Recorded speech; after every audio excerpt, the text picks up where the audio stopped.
The workshop we had here in Dortmund in the last 2 days were fantastic. We had people from religious education class and refugees who are involved and active in Trains of Hope.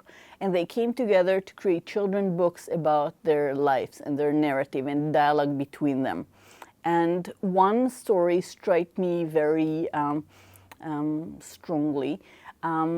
It's a story about a snail that their house or their shell was destroyed, and we are not going into details in the story of how it was destroyed. It was just demolished. It was very beautiful and shiny and full of glitter kind of house, and the snail loved their house, but they were not able to live there anymore. So it's just gone. And this snail, it's a female snail.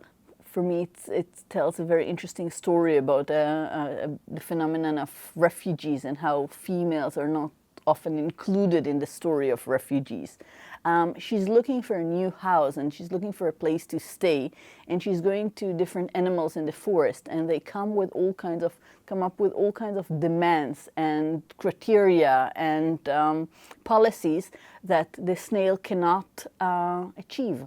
Or it even risks their life. So, for example, she meets a fish, and the fish invites her very warmly to come and live with him in the water, but she'll die if she'll be in the water. And I think it serves as a very interesting metaphor of how much of yourself can you still maintain in order to get a new place. She meets another animal who wants to cuddle with her at night. So she can live with him, but he's just going to cuddle her at night, and she doesn't want that. And they talk about the right to say no and how she rejected and say, no, I can't, I don't want to cuddle with you. I can, but I just don't want to.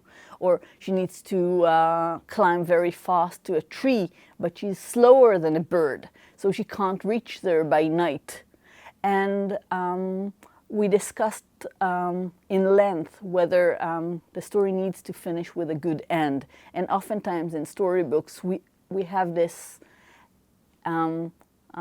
living happily kind of stories, and they wanted to finish with on a positive note, but without a solution.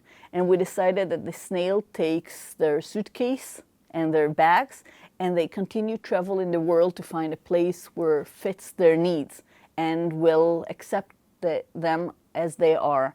And I think it's beautiful to see how this rejection was translated to strength and power, and the snail got empowered through the stories, and those rejections make her much stronger person or snail.